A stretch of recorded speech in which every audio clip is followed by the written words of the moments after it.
आज हमारे बीच में राष्ट्रीय विचारक माननीय महावीर जी हैं। हम उनसे जानना चाहेंगे कि औरंगजेब ने हिंदुओं पर बहुत अत्याचार किए हैं। औरंगजेब के खिलाफ दिल्ली के चारों ओर संघर्ष किन्होंने किया, उस बारे में आप हमें विस्तार से बताइए। द शंखनाद चैनल के भाई और बहनों, आप सबको जय श्री राम। हमारे पत्रकार साथी ने हमसे बहुत अच्छा एक जानकारी लेनी चाहिए कि हम औरंगजेब के खिलाफ कैसे लोगों ने लड़ाई लड़ी, किन लोगों ने लड़ी। मैं इस पर अपने विचार प्रारंभ करता हूँ। विदेशी आक्रांताओं ने हमारे देश पर हमला बोला, उसका उद्देश्य केवल राजनीतिक नहीं था। हम यहाँ पर शासन चलाएंगे, इसके साथ साथ उन्होंने हमारे धर्म पर, हमारी संस्कृति पर, हमारे मंदिरों पर, उन्होंने हमारे गांवों पर, उन्होंने हमारी माताओं बहनों पर, हिंदू समाज के जीवन पर, उन्होंने सब तरफ से हम पर हमला बोला। और जितने विदेशी मुगल आक्रांता आए, अत्याचार तो किसी ने भी कम नहीं किया, कत्लेआम किसी ने भी कम नहीं किया, हमारी आत्मा को मारने का काम किसी ने भी कम नहीं किया। अगर कहना हो तो सबसे ज्यादा अत्याचार औरंगजेब ने किया। औरंगजेब बहुत कट्टर मजहबी उन्मादी राजा थे। जब कोई भी बादशाह, नवाब, राजा अत्याचार करता है, अन्याय करता है, कत्लेआम करता है, स्वाभाविक है लोगों के अंदर असंतोष फैलता है। लोग धीरे धीरे खड़े होने शुरू होते हैं, धीरे धीरे मरने मारने को तैयार हो जाते हैं। दिल्ली के चारों तरफ ऐसे ही जब किसानों पर भी लगान बढ़ा दिया गया, जजिया कर लगा दिया गया, मंदिर तोड़े गए औरंगजेब के द्वारा, माताओं बहनों को उठाया गया, उन पर अत्याचार हुए, हिंदुओं को मारा गया, उनको जबरदस्ती मुसलमान बनाया जाने लगा।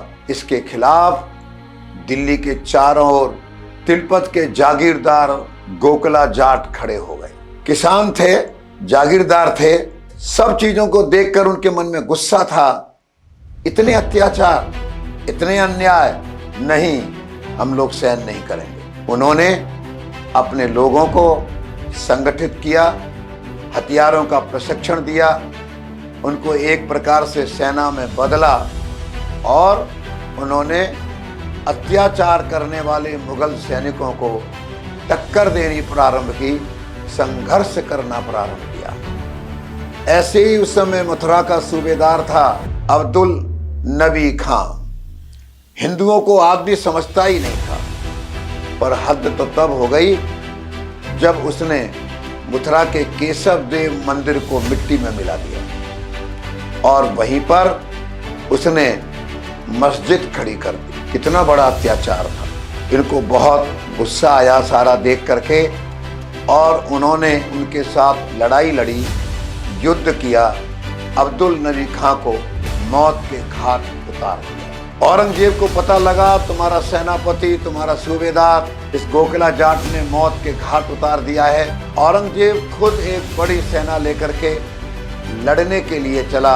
और अगर मैं ये कहूँ कि कम संख्या में होने पर भी ये किसानों का, जाटों का, हिंदुओं का ये बहुत बड़ा पहला ऐसा संघर्ष था जो उन्होंने लड़ा। औरंगजेब की सेना बड़ी थी, वो उतना मुकाबला नहीं कर पाए, लड़े। मरने से पहले उन्होंने एक ने 8-8, 10-10 मुसलमान सैनिकों को मारा होगा, कितनों को मारा। औरंगजेब की जीत हुई, हम हार गए और उन्होंने गोकला जाट को आगरे के अंदर उसके टुकड़े टुकड़े कर दिए, मानो हिंदुओं को चुनौती दे रहा हो, खबरदार अगर आगे से किसी ने विद्रोह किया या हमारे अत्याचारों के खिलाफ किसी ने आवाज उठाई। जब समाज के कुछ लोग आगे बढ़कर देश और धर्म के लिए बलिदान देते हैं, लड़ते हुए मर जाते हैं, तो उनका ये बलिदान व्यर्थ नहीं जाता। उसके उस बलिदान पर और सैकड़ों हजारों लोग खड़े होते हैं और वो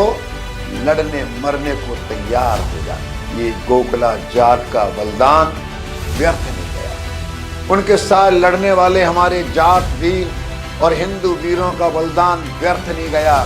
भरतपुर जिला, सिनसिनी गांव, राजा राम जाट खड़े हुए। उन्होंने इस लड़ाई को आगे जारी रखा। 4 मील दूर सिनसिनी गांव के पास एक गांव है, वहां एक अहीर परिवार की बेटी का अपहरण लाल बेग नाम के मुगल एक छोटे से सेनापति ने कर लिया। गांव के लोगों ने, वहां के लोगों ने बहुत कोशिश की बचाने की, वो बचा नहीं पाए।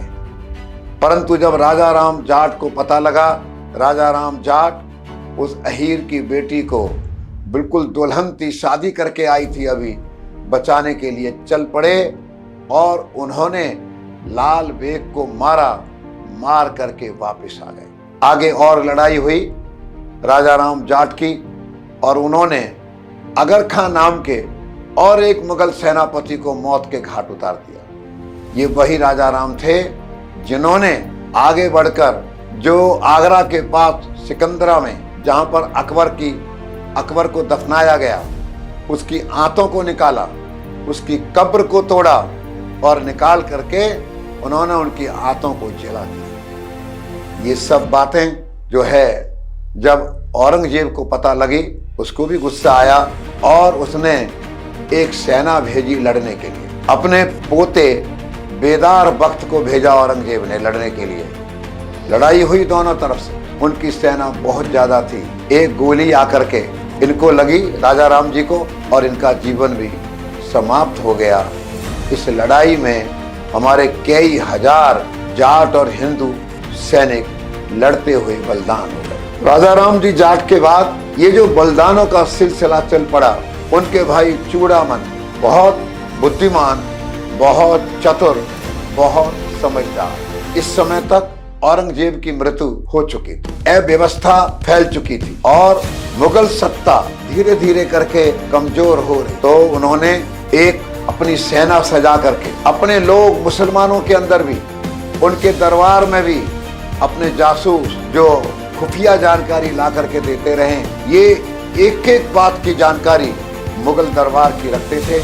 इतने तेज, इतने शार्प थे, सारी जानकारी रखते थे। जब दो मुगल आपस में लड़ते थे, ये एक का साथ देते थे, और जो हार जाता था उसको लूटने में, यानी उसको तंग करने में, ये भी आगे रहते। ये कैसे थे चूड़ामणि? इन्होंने छत्रसाल बुंदेला की मदद, जोधपुर की गद्दी पर बैठने वाले अभय सिंह राठौर की मदद की। इतने बहादुर, इतने समझदार, इतने बुद्धिमान इनके एक बेटे थे मोहकम सिंह। उनके साथ किसी बात पर इनका थोड़ा मतभेद हो गया और इन्होंने तंग हुआ करके और अपनी आत्महत्या 1721 के अंदर कर। राजा राम जी के और एक भाई थे भव सिंह, उनके बेटे थे बदन सिंह जी। अब ये संघर्ष का काम, आंदोलन का काम जो इस परिवार में, खानदान में राजा राम जी से शुरू हुआ, अब ये बदन सिंह जी के हाथ में आ गया। बदन सिंह जी बहुत धार्मिक, बहुत भक्ति वाले महाराजा थे। उनके ऊपर जयपुर महाराजा का बड़ा आशीर्वाद था। उन्होंने इनको राजा बनाने में सहयोग किया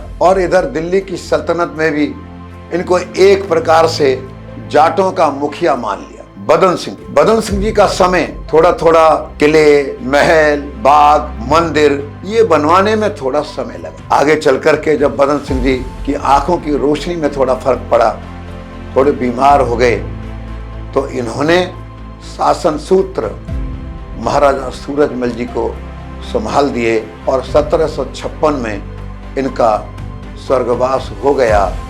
आपने जो प्रश्न पूछा कि दिल्ली के चारों तरफ औरंगजेब के खिलाफ तलवार किसने चलाई, गोकला जाट से प्रारंभ होता है युद्ध। किसानों का विद्रोह कहिए, जाटों का विद्रोह कहिए, जाटों ने पूरे हिंदू समाज के लिए लड़ाई लड़ी, पीढ़ी दर पीढ़ी। गोकला जाट, राजा राम जाट, चूड़ामन जाट और बदन सिंह जी, ये सब वो जाट बहादुर थे, बलवान वीर लोग थे जिन्होंने देश की रक्षा के लिए, हिंदू की रक्षा के लिए, मंदिरों के रक्षा के लिए त्याग किया, बलिदान किया और लड़े भी और दुश्मन को मारा भी। ये मैंने आपके प्रश्न का जवाब देने का प्रयास किया। महाराजा सूरजमल जी का इतिहास में बहुत बड़ा नाम है। आप उनके जीवन और उनके संघर्ष के बारे में हमें कुछ बताइए। उनके पिताजी महाराजा बदन सिंह जी अस्वस्थ रहने लगे, उनकी आंखों पर काफी प्रभाव आया, तो उन्होंने सत्ता के सूत्र धीरे धीरे करके अपने पुत्र सूरजमल जी को संभालने शुरू कर दिए। महाराजा बदन सिंह जी ने गुण देख करके, उनकी प्रतिभा देख करके जब शासन के सूत्र सूरजमल जी को संभाल दिए 1756 के लगभग, भगवान ने उनको बड़े अद्भुत गुण दिए थे। महाराजा सूरजमल जी बहादुर थे, निडर थे, निर्भीक थे, बुद्धिमान थे, विचारमान थे, प्रतिभाशाली थे, राजनीति जानते थे, कूटनीति जानते थे, युद्ध की लड़ाई की रचना रणनीति बहुत अच्छी बनाते थे। ये उनके अंदर कुछ गुण जन्मजात थे और कुछ उनकी शिक्षा के अंदर शामिल हुए थे। तलवार के धनी, युद्ध कला में पारंगत, उनको एक प्रकार से जब 1756 में उनका राज तिलक हो गया, उन्होंने बहुत अच्छे ढंग से पूरे शासन को संभाला और उसका विस्तार प्रारंभ किया। राज तिलक होने से पहले वो एक लड़ाई बड़ी लड़ चुके थे। मुगल सेनापति सलावत खां, उनके साथ उनकी लड़ाई हुई नारनौल के पास। उन्होंने सलावत खां को न केवल हराया युद्ध में, बल्कि उनके साथ बैठ करके उसने जिस प्रकार का समझौता किया, उससे हमको ध्यान में आएगा उनके अंदर सनातन धर्म की भावना कितनी थी। हिंदू धर्म, हिंदू संस्कृति, उसका रक्षा, उन्होंने जो समझौता किया सलावत खां के साथ, कोई भी पीपल के पेड़ को काटेगा नहीं, कोई भी मंदिर तोड़ा नहीं जाएगा, गौ माता की हत्या कहीं नहीं होगी, साधु संतों का उत्पीड़न नहीं होगा।